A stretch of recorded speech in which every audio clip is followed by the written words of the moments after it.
Hello. जैसा कि हम जानते हैं हम लोगों का ये जो लेक्चर है वो सेकेंड ईयर स्टूडेंट्स के लिए है और जो हमारा टॉपिक कंटिन्यूड है वो है फैलेसीज का या जिसको हिंदी में कहते हैं तर्क दोष। और इसमें से हम फैलेसीज को डिफाइन कर चुके हैं और तर्क दोषों को परिभाषित कर चुके हैं और अनेक प्रकार के तर्क दोषों पर हमारा विचार विमर्श भी कर चुके हैं। नाउ ये वाला जो हमारा लेक्चर है ये और इसमें हमने अनेकों प्रकार के तर्क दोषों को डिस्कस करा है, जिसमें से जो हमारे जो अभी तक हमने डिस्कस करे हैं वो है प्रासंगिक तर्क दोष, फैलेसीज ऑफ रेलिवेंस। तो उन्हीं के क्रम में उसी क्रम में आज जो मैं फैलेसीज डिस्कस करने जा रही हूँ या जो तर्क दोष जिन पर हम विचार करने जा रहे हैं वो है एक तो कॉम्प्लेक्स क्वेश्चन है जिसको कि हिंदी में हम कहते हैं छल प्रश्न, और एक है आर्ग्यूमेंट एड होमिनम जिसको कि हम कहते हैं व्यक्ति युक्ति। तो सबसे पहले हम लेते हैं कॉम्प्लेक्स क्वेश्चन और छल प्रश्न। और ये भी मैं स्टूडेंट से कहूँगी कि हम इस तरह से लेक्चर्स भी अपलोड कर रहे हैं, लेकिन आप इसको अंग्रेज़ी हिंदी दोनों की किताबों में से ज़रूर पढ़िए, तभी आपको ये बिल्कुल क्लियर होंगे। क्योंकि जैसे मैंने बार बार मैं बताती हूँ कि फैलेसीज जो होती हैं वो एरर्स हैं रीजनिंग में, और वो क्योंकि साइकोलॉजिकली इतनी परसुएसिव होती हैं कि हम उनको अपेरेंटली तो डिटेक्ट कर ही नहीं पाते हैं। जब उनको क्लोजली एनालाइज करते हैं तब उनमें जो एरर इन्वॉल्व होती है वो हम डिटेक्ट कर पाते हैं। तो they need a very minute analysis, और बहुत ही अटेंटिवली उनको पढ़ने पे आपको जो वो एरर है वो समझ में आती है। तो इसको आप अंग्रेजी हिंदी दोनों की बुक से पढ़िए, तब आपको ज़्यादा ये क्लियर होंगी। तो आज जो पहली वाली फैलेसी है जो मैं डिस्कस कर रही हूँ वो है कॉम्प्लेक्स क्वेश्चन या छल प्रश्न। तो ये एक तर्क दोष जो है ये बहुत ज़्यादा सामान्य है इन एवरीडे रीजनिंग में। और जैसे ये भी मैंने पहले बताया था कि तर्क दोष बेसिकली हमारी एवरीडे रीजनिंग जो होती है उन्हीं में कहीं ना कहीं मिस्टेक्स होती हैं, है ना, और जो हमें पता नहीं लगती हैं। तो दिस कॉम्प्लेक्स क्वेश्चन और छल प्रश्न it is also a very common fallacy in everyday reasoning. और इसमें बेसिकली होता क्या है, इसमें basically this fallacy means that asking a question in such a way as to presuppose the truth of some conclusion buried in that question. अर्थात इसमें जो प्रश्न करता है या जो आर्ग्यूअर है वो इस प्रकार से प्रश्न को पोज करता है या प्रश्न को रखता है जिसमें कि किसी निष्कर्ष की सत्यता को वो पहले से ही स्वीकार करके चलता है। और ये भी हम पहले आपको एक्चुअली सब सारी चीज़ें लिंक्ड होती हैं। आपको वो तब तक इसका कंटेंट समझ में नहीं आ सकता जब तक कि आपके प्रीसीडिंग लेक्चर्स आप इनने नहीं या तो सुने हैं या उनको रीड करा है। क्योंकि जैसे भाई आर्ग्यूमेंट का हम ये कई बार मैं बता चुकी हूँ, आर्ग्यूमेंट का जो उद्देश्य होता है वो निष्कर्ष की सत्यता को स्थापित करना होता है। अब ये वाले जो तर्क दोष हम कर रहे हैं उनमें चूंकि आधार वाक्य मनोवैज्ञानिक रूप से तो प्रासंगिक हैं, लेकिन they are logically not relevant to the conclusion, so they cannot establish the truth of the conclusion। ठीक है, तो लेकिन चूंकि साइकोलॉजिकली परसुएसिव होते हैं, मनोवैज्ञानिक स्तर पर वो हमारे को स्वीकार्य होते हैं, तो हमको लगता है कि कोई दोष उसमें नहीं है। तो इसी प्रकार से अब जैसे ये जो छल प्रश्न है तो इसमें भी यही है कि जो प्रश्न करता है वो प्रश्न के जो उसमें निष्कर्ष निहित है उसकी सत्यता को पहले से स्वीकार करके चलता है। तो इनफैक्ट ये वाली फैलेसी में तो इसमें जनरली जो होता है जो भी आर्ग्यूअर है, ये क्वेश्चनर है, वो इतना सीरियसली पुट अप करता है उस क्वेश्चन को, एंड और उसको सीरियसली इतना लिया जाता है कि वो अपने जो निष्कर्ष की सत्यता को पहले से ही स्वीकार एक तरह से करवा लेता है। हालांकि ये एक फैलेशियस इसमें रीजनिंग इन्वॉल्व होती है ना। मतलब तो और होती जैसे, और ये भी मैं कई बार बता चुकी हूँ कि इसमें हमको ज़्यादा समझ में जो आएंगी आपको फैलेसीज या तर्क दोष वो किसकी सहायता से समझ में आएंगी, कोई ना कोई एग्जाम्पल या उदाहरण की सहायता से हमको समझ में आएंगी। जैसे ये जो छल प्रश्न है या कॉम्प्लेक्स क्वेश्चन है इसका एक अनेकों उदाहरण आपको मिलेंगे, लेकिन जैसे एक उदाहरण से आपको बहुत क्विकली इसको समझ में आ जाएगा। जैसे कोई एग्जीक्यूटिव है किसी कंपनी का, है ना, कंपनीज होती हैं उनमें एग्जीक्यूटिव्स होते हैं। तो जैसे कोई एग्जीक्यूटिव है किसी कंपनी का और वो ये कहता है कि why is the private development of resources more efficient than the public control. अर्थात हमारे जैसे दो होते हैं सेक्टर्स, प्राइवेट होता है, पब्लिक होता है, गवर्नमेंट सेक्टर होता है, प्राइवेट होता है। तो वो जो एग्जीक्यूटिव है वो ये क्वेश्चन करता है कि जो प्राइवेट डेवलपमेंट है संसाधनों का वो अधिक एफिशिएंट क्यों है पब्लिक कंट्रोल से, है ना, ये है। तो इसमें क्या है कि वो जो अपनी निष्कर्ष की सत्यता को अगर हम इसको एनालाइज करें तो हम देखेंगे कि वो अपने निष्कर्ष की सत्यता को पहले से ही क्वेश्चन में उसने स्वीकार कर रखा है, और एक्चुअली यही उसका पर्पस होता है। जो इस प्रकार के जो फैलेसीज होती हैं उनमें हम एनालाइज करें, देखें तो हम देखेंगे कि जो प्रश्नकर्ता होता है, आर्ग्यूअर होता है, तो वो अपने पर्पस को, जो पर्पस या उद्देश्य या ऑब्जेक्टिव, और वो क्या होता है, निष्कर्ष की सत्यता को स्थापित करना, तो वो उसको पहले से ही उसमें से स्वीकार करवा लेता है ना। तो मतलब इस तरह से क्वेश्चन पोज करता है कि वो एक स्वीकार्यता उसमें पहले से ही होती है, तो ये उसका ऑब्जेक्टिव होता है, निष्कर्ष की स्वीकारता, निष्कर्ष की सत्यता को स्वीकार करवाना। तो जैसे अब इसमें जब इसने कहा एग्जीक्यूटिव ने कि भाई प्राइवेट डेवलपमेंट क्यों एफिशिएंट है, तो वो पहले से स्वीकार कर, अब इसमें हम देखें कि भाई फैलेसी कैसे आ रही है कि इस क्वेश्चन में तो ही इज प्रिज्यूमिंग, जो भी क्वेश्चनर है, जो आर्ग्यूअर है, he is presuming the efficiency of the private sector, है ना। वो पहले से ही ये मान के चल रहा है कि private sector is more efficient than the public sector. तो वो मतलब उसने प्रश्न में ही अपने निष्कर्ष की सत्यता को स्वीकार कर लिया है। तो इसको इस तरह की जो रीजनिंग होती है उसको हम कहते हैं कॉम्प्लेक्स क्वेश्चन या छल प्रश्न के अंतर्गत वो आती है।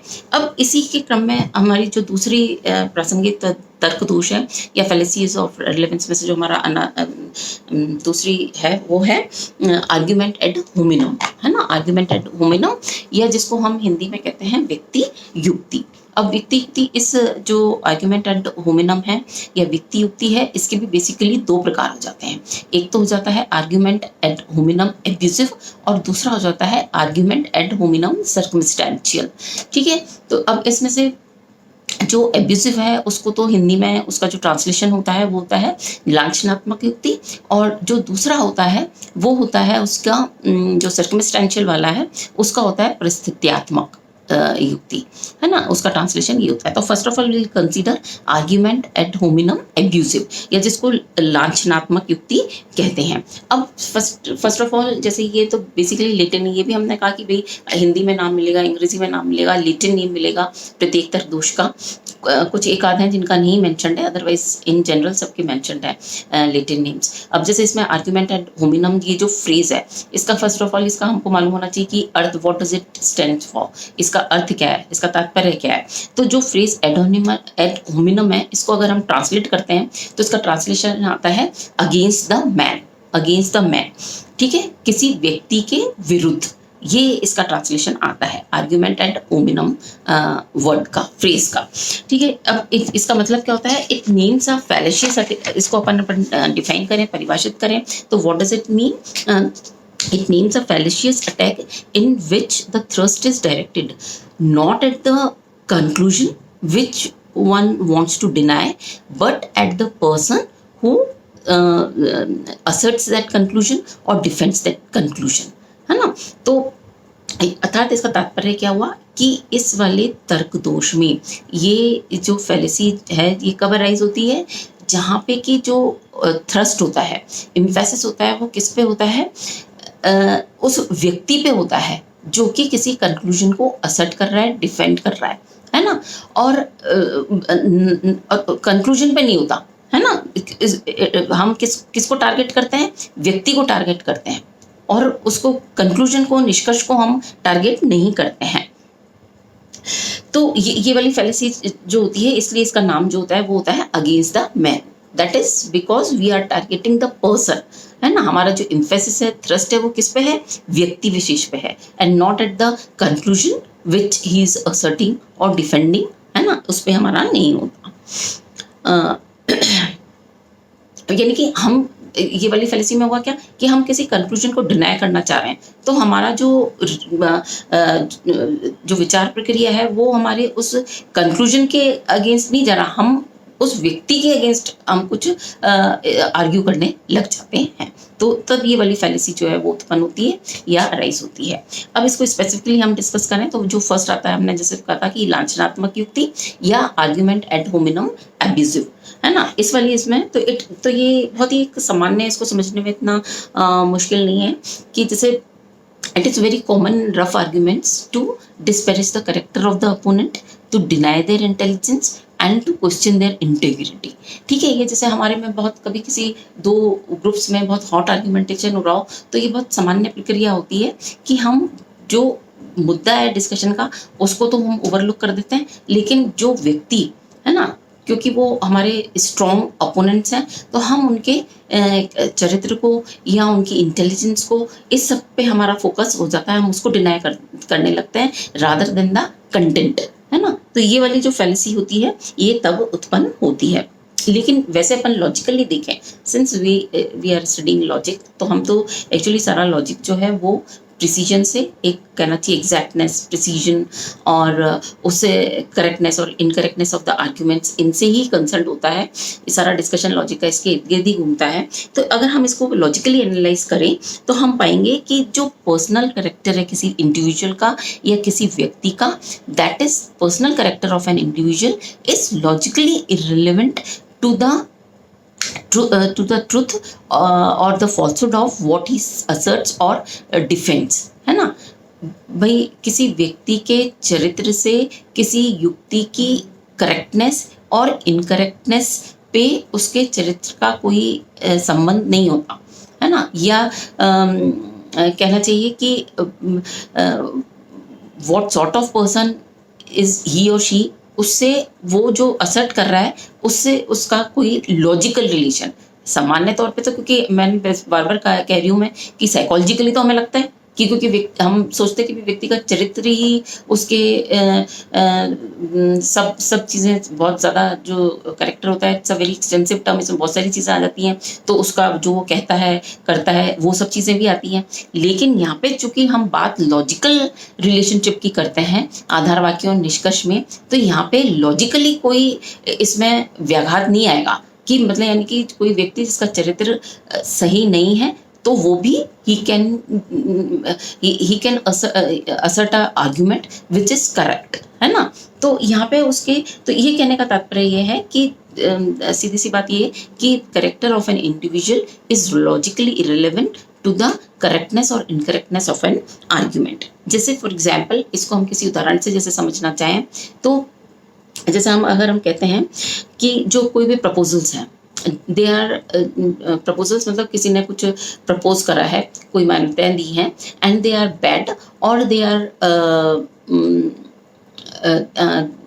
फॉल्स जस्ट बिकॉज कि they are asserted by the radicals, है ना। वो उनको रेडिकल्स असर्ट कर रहे हैं, जैसे अतिवादी, कोई अतिवादी उनको असर्ट कर रहे हैं। अतिवादियों में जैसे कोई राइटिस्ट हो सकते हैं, लेफ्टिस्ट हो सकते हैं, जैसे दक्षिणपंथी विचारधारा हो सकती है, वामपंथी विचारधारा हो सकती है। तो हम सिंपली उनको इस आधार पर रिजेक्ट कर दें कि दीज असर्शंस आर फॉल्स और they are not true just because they have been asserted by the radicals. तो ये जो होगा, ये वाली जो रीजनिंग होगी, इट वुड बी फैलिशियस, है ना। तो उसमें तो वो जो हमारा उसमें जो तर्क दोष निहित होगा वो कौन सा होगा, आर्ग्यूमेंट एड होमिनम एब्यूसिव, ये वाला तर्क दोष उसमें निहित होगा। और इसका आर्ग्यूमेंट, अब शुरू में हमने बताया था कि आर्ग्यूमेंट एड होमिनम के दो प्रकार हो जाते हैं, एक तो एब्यूसिव हो जाता है और एक इसका हो जाता है सर्कमस्टेंशियल, जिसको परिस्थित्यात्मक कहा जाता है। तो इसमें अब जो परिस्थित्यात्मक वाला आर्ग्यूमेंट एड होमिनम है, आर्ग्यूमेंट एड होमिनम का हमने फर्स्ट उसमें भी ट्रांसलेट करा था, इसका मतलब होता है अगेंस्ट द पर्सन, है ना, व्यक्ति के विरुद्ध। तो इसमें ये वाली फैलेसी या तर्कदोष कब उत्पन्न होता है, तो ये it is arises because of the irrelevant connection between the beliefs held and the circumstances of those holding those beliefs, है ना। तब ये वाला तो इस कारण से ये जो फैलेसी है तर्कदोष उत्पन्न होता है। अब ये जो मैंने बोला इसमें आपको थोड़ा सा क्लिष्टता या एक कहना चाहिए कि एम्बिग्यूटी रिफ्लेक्ट हो सकती है, but fallacy is being defined in this way only।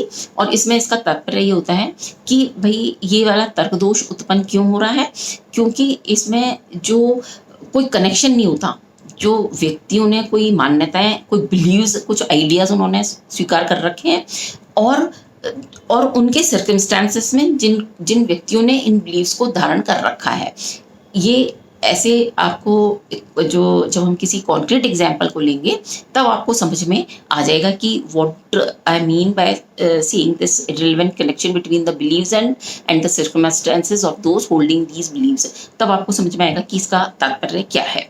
जैसे फॉर एग्जाम्पल हम देखते हैं कि जैसे स्पोर्ट हंटर्स होते हैं, स्पोर्ट हंटर्स जैसे कई बहुत सारे लोग होते हैं जो अपने शौकिया शिकार करते हैं, है ना, जिसमें कि वो निर्दोष जानवरों का को उनको मारते हैं और अपना उनका इससे उनको मनोरंजन होता है उनका इस प्रकार से।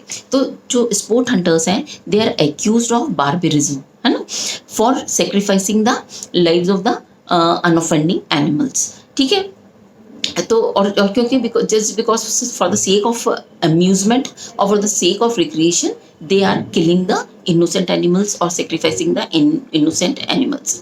अब जो ये स्पोर्ट हंटर्स जो हैं naturally it is something to kill an innocent animal is something wrong, है ना।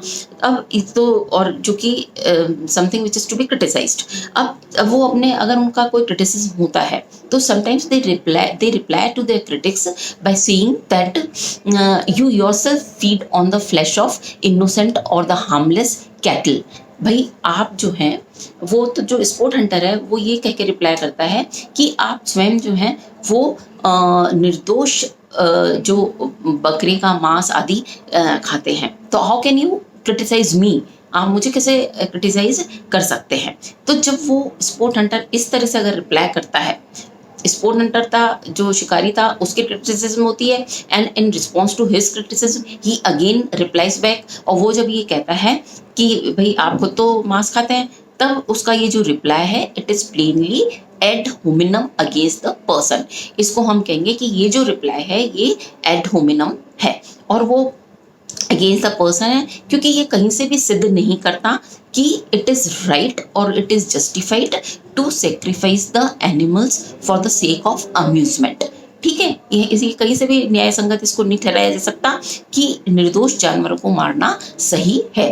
लेकिन बात क्या है कि यहाँ पे जो ओपोनेंट्स हैं यानी कि जो क्रिटिक्स हैं वो भी अपने जो पोजीशन है उसको बहुत कंसिस्टेंटली वो डिनाई नहीं कर पाते, है ना। मतलब स्पोर्ट हंटर जिनको क्रिटिसाइज कर रहा है तो वो जो क्रिटिक्स हैं वो भी अपनी पोजीशन में बहुत ज़्यादा कंसिस्टेंट नहीं रह पाते हैं, और वो कंसिस्टेंट या संगतता उनकी पोजीशन में क्यों नहीं रह पाती या बहुत स्ट्रांगली वो उस आर्ग्यूमेंट को काउंटर क्यों नहीं कर पाते हैं, वो क्यों नहीं कर पाते, because of their own circumstances, क्योंकि वो उनकी खुद की परिस्थितियाँ ऐसी हैं। और वो परिस्थिति क्या है, in this case in the example which we are considering is that they themselves are not vegetarians, क्योंकि वो स्वयं वेजिटेरियन नहीं है, तो इसलिए शाकाहारी नहीं है, तो इसलिए वो उस स्पोर्ट हंटर का जो रिप्लाई है उसको बहुत कंसिस्टेंटली डिक्राई नहीं कर पाते, उसको डिफाइन नहीं कर पाते हैं, है ना। तो ये इसलिए मतलब, और इसको बहुत ही सरल भाषा में कहें तो भाई कोई सपोजिंग फॉर एग्जांपल, ये तो just for the sake of understanding, ये इसका कहीं